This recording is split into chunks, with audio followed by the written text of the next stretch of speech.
say like a random sentence. Oh, Jane, I love you so much. Okay. Keep it in mind. Say keep it in mind. All right. Well, this is Ashley. She is the one I was telling you guys about. She is my friend since we were in preschool. Do you want to do the honors of telling the story of how we met? Because I feel like you remember and I don't. I have like splashes of memory, but not a clear memory. So go ahead. Let the people know. Well, so our preschool had like a big room that we would all be in the main entrance. And I was playing with cars, and like I see this screaming child with these straight bangs and holding on to your mom's leg. And I'm just thinking, like, what did this child eat? Or something like that. I remember, like, why is she crazy? And then she decides to sit you next to me. And I'm like, I know I'm a nice kid, but like, why would you sit her next to me? I don't want to talk to her. And then, like, I don't really remember anything else. But like, I remember being glued to the hip since then. Yeah, I don't remember like how we actually became friends, but I'm guessing it was like you were just being nice to me, and then after that, we were friends ever since that day. I also think our moms had a lot to do with it too. Yeah, that's true. And then Josie and Haley had to be best friends. Haley is her sister, but Haley had to be best friends with Josie because of us. But yeah, basically that's how we met. And then middle school, high school, now we're still friends. And now she's a mom and she has two kids and we're both married. And we used to sit in my mom's hot tub and talk about the day when we get a boyfriend. And the day never came where we brought our boyfriends into the hot tub with us and we just hung out because that would be so normal in my mom's backyard. But but it's happened now and it's really weird and she's gonna be in my wedding or she was in my wedding and it's crazy, but also the point of all that was Ashley was the only one that has been my friend since before I got sick, during I got sick, and then afterwards. And like she's like you're the only one that's actually like seen all the stages of me. I feel like I've seen all the stages of you too, but you know. Yeah. But yeah, like it's kind of crazy like when I think about it because like actually besides like my sister and my parents and stuff, you're the only other person in my life that's like seen all of the different parts. Even when we would fight and we wouldn't talk for like a while or whatever, like you would like still know and like catch up on it all and then we would be like right back where we left off type of thing. Well, I But never really thought of it like that. Make me emotional because I haven't even thought of it like that. I guess we've always been in each other's lives somehow, some way. yeah, and it's cool because I like it. I like how like we're not just friends, like our moms are friends. Even if they don't see each other often, like they're friends. And then Josie and Haley Mm-hmm. are friends. Whatever they go through, like at the end of the day, they're still friends. So it's just like, I don't know. I don't have that with anyone else either. Like where our moms and our sisters can hang out with like someone else and like they're fine on their own type of thing. Yeah. Like Yeah. I would love to do that with more people, but that's just like not a normal thing. So, Ashley, during the time, I don't know, let's just say in eighth grade, actually, I feel like that was like around like seventh grade, sixth, seventh grade was like the peak of us being like best friends, but also the time we fought the most because I feel like we never Yeah. left each other's side, like literally glued at the hip all day, 24/7. But during that time, like, how should I phrase this? Okay, like in seventh grade, remember when I started just acting really weird? And like, I wasn't telling anyone what was going on, but it was very obvious. Like, you just being like a little 12-year-old or 13-year-old, like, do you remember like what you were thinking, what you were like seeing of me and all that type of stuff? Well, first off, you were a very private person. Like, you barely told me stuff. I had to like suck it out of you to be able to get information. And then like it was almost like I was gaslighting myself. And I asked my mom, like, oh, Jane's acting different. And like she kind of just like, oh, maybe she just like doesn't want to do what you want to do anymore. I really noticed the difference when we would always walk around. We were always constantly moving. We weren't like type of people that would just sit there. So we would be playing in the grass because we were still in middle school. We'd be walking around the basketball courts, and then eventually you just started sitting in our table that you would we would sit at, and you just wouldn't get up. And I would ask my mom, like, hey, Jane's acting so different. Like, it's like, is she mad at me? And she's like, oh, no, maybe she just has different interests. You guys are getting older. Maybe she's finding other things more interesting. And so I kind of just like went along with that. And then eighth grade came along. It was our first class that we were supposed to be together, and we actually were sat next to each other. And then like you were gone the whole entire year. So like eighth grade sucked for like the both of us. But like I'm not saying it sucked way more for you. But like No, it I did. waited It so did. long. Because we wanted to be in eighth grade so bad.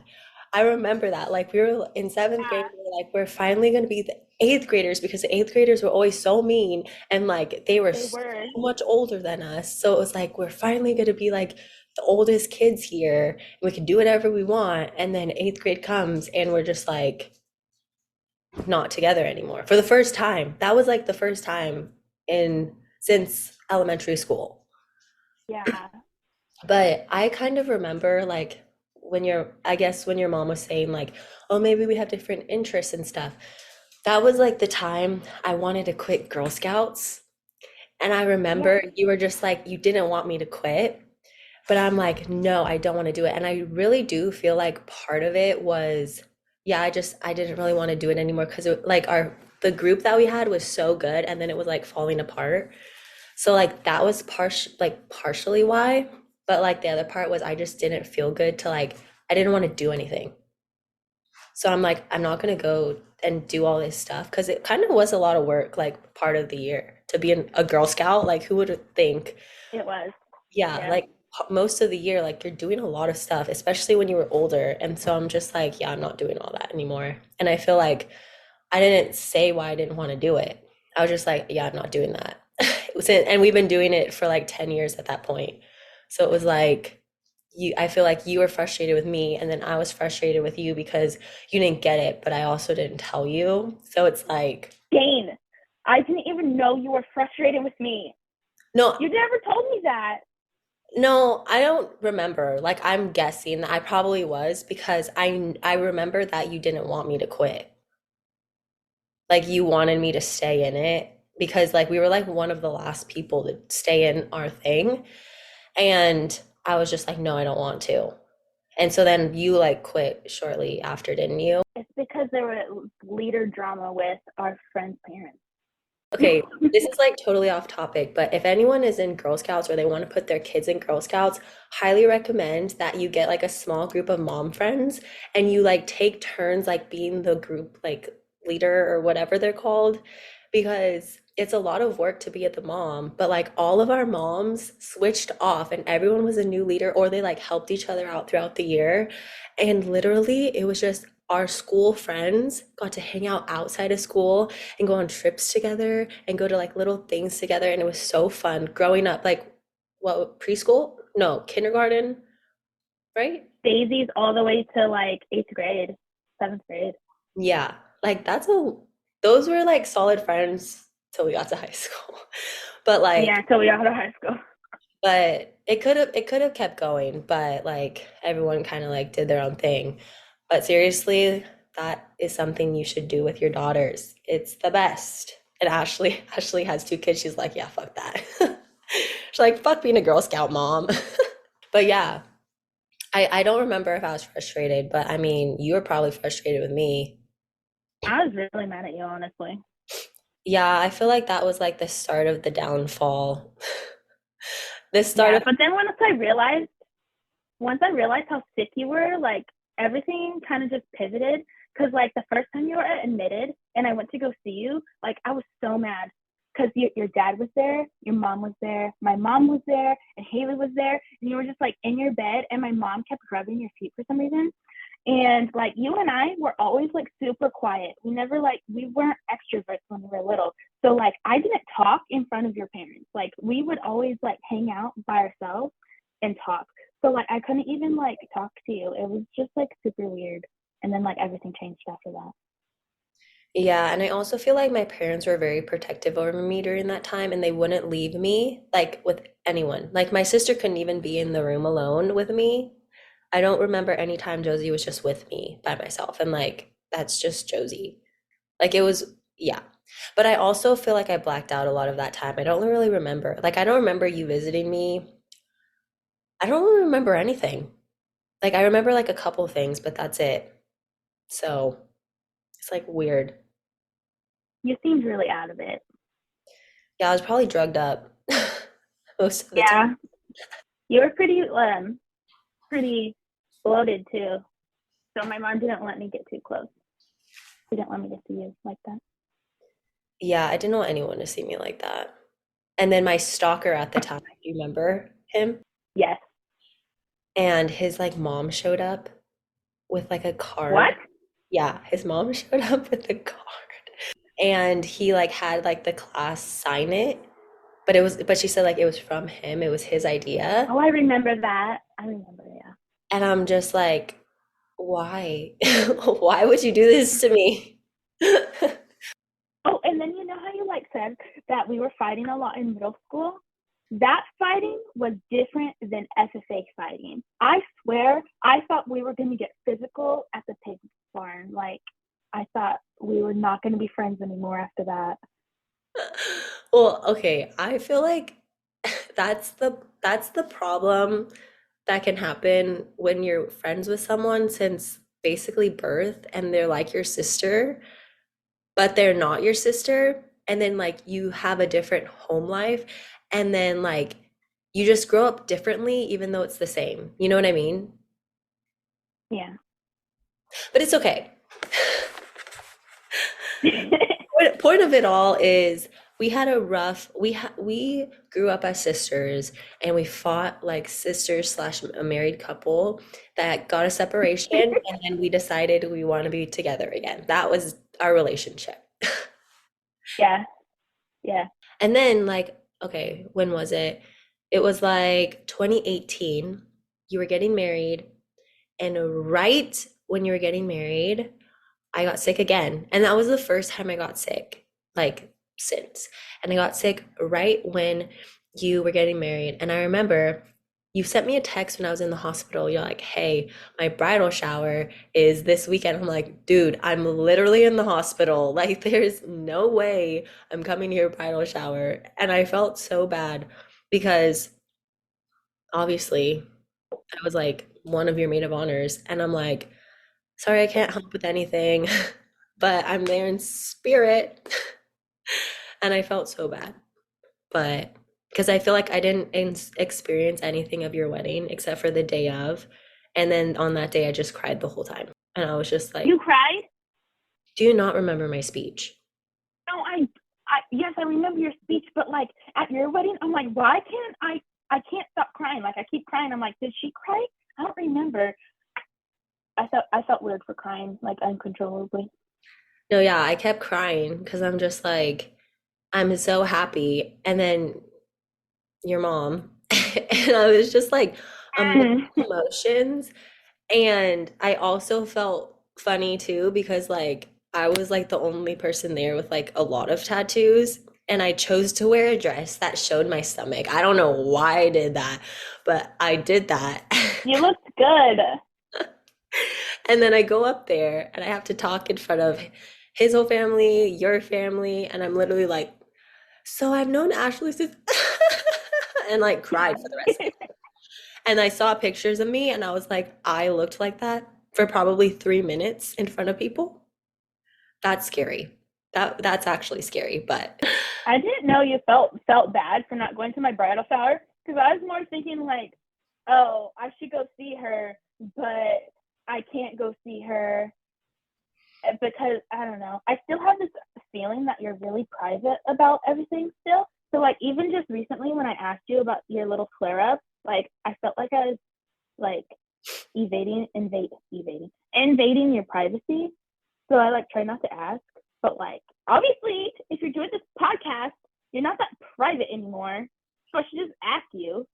No, yeah, I know you sent me that text and you're like, I don't remember what you said, but yeah, you said it like in that way. And I'm just like, yeah, like I'll tell you what's going on. Like what? Yeah, just ask me. Of course I'll tell you. Like, There was a legit time you would literally lie to hide it. well, I feel like I didn't want to talk about it until I started like the my YouTube thing. And that was in like 2018, I think.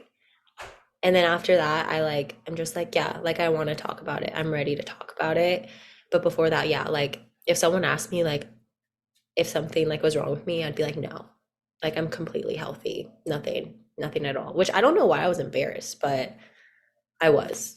So, whatever. But do you have like given that we've been friends for so many years, like you've seen so many like ups and downs of me, blah blah blah.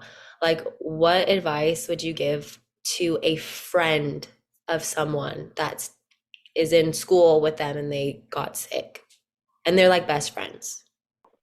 I guess when you're that age, you don't have the mental ability to actually think from a different perspective. It's just from your perspective. So I would tell them they still care about you and they miss you, and just show that you're still there for them and that you care for them, and don't push boundaries when they set like privacy boundaries. That's good. Yeah, because honestly, like the person who their friend probably doesn't even know what to do either. And I feel like that's the Yeah. same, that's good advice too, even for an adult. Because like say, I don't know, we hung out every single weekend. Like I never moved away. We just hung out every single weekend. And then all of a sudden I'm like, no, I don't want to hang out. Like I want to stay home this weekend. I'm not doing anything. I just don't want to do anything. Like I feel like if you did that to me and we saw each other every weekend, I might be a little like, the fuck? Like, why don't you want to hang out? You're just staying home? Like, that's weird. I would like question you. And I feel like sometimes you just gotta like kind of see what's going on first and like just let it be, even if you don't know at all. And then just kind of go from there. But all right, Ashley, thank you for joining on this podcast. It was a short and sweet, fun little talk. And I feel like this needs to be shared with like all the little young kids who might be dealing with a friend or might be dealing with a situation like this, a brother, a sister, who's going through something. And they don't ever talk about the friend's perspective, honestly. They only talk about the person that's sick. Like they want to talk about it, but like they have friends, they have family that like stick by their side through it all. And honestly, it's trauma to them too. It's not just trauma to the person that's going through it, honestly. So I love you and thank you for still being here after however many years. I don't even know. Maybe like 20, 23, 23 years. No. Yeah, No. 23 years. Because I was, 23 years? yeah, because I I was forgot I was 26. Yeah. 23 years. 23-year friendship. Little bumps in high school, but you know, everyone goes through bumps, but 23 years, and 13 of those years I was sick. So that's true friendship right there. And I love you. I And love you too. thank you for being on my podcast. All Thanks right. for having me. Bye. Bye. I thought you were dying all the way until I physically saw you at your house. And I thought seeing you in the hospital was hard, but seeing you the first time at home was super rough. And you've looked so fragile, and I didn't think your stretch marks were ever gonna change. Like, I just thought they would be like how they were when they first happened, and like, you let me touch them, and if you didn't let me touch them, I would have thought if you pushed too hard, you would just push through your skin, and you would just have holes in your skin. So I'm really glad you let me touch them, or my mind would have ran wild with that. But anyway, even after you went home, you still like struggled a lot. So like, the thought of you dying was still in my head, but not like before. But like, going to band and not having you next to me playing our clarinets, and like, we played bass clarinet together, and there were only 2 bass clarinets, and it was just like us two, and like, you weren't there anymore, and I was just like playing by myself. And then Rachel got second chair. She never freaking deserved that. And then you, because you were gone, I'm like, if Jane was here, you'd be in 4th chair. Like, best believe. But you just, there was a while like I would wonder how I would exist without you. I guess I just like didn't have my own identity, which is like, sounds really sad, but like, we were kids. We practically like lived together. But like, going to lunch and stuff, I physically didn't know what to do, so I would kind of just like stand there. And then I eventually like sat with like people, but I just wanted to sit at our table, and then other people would sit at our table, and I didn't think it would piss me off so much that people sat at our table, but it did. And I just like wanted, I think I was a very angry child while you were in the hospital. Like, I was just angry and sad. And I didn't really think about how traumatizing like it was until like just now, because my dad died, and like, that's when like your brain starts actually like connecting dots and working. So like, I never got to process that trauma because I had other different trauma to process, and anyone that knows me knows that I don't process trauma. So that's all unpacked somewhere deep in my brain. So this is kind of a weird topic for me. But for anybody else, like parents that are dealing with this, try to give them as much information as possible, because not having information made my brain run so wild. Like, I actually thought I would have to live my life without you. And that really sucked.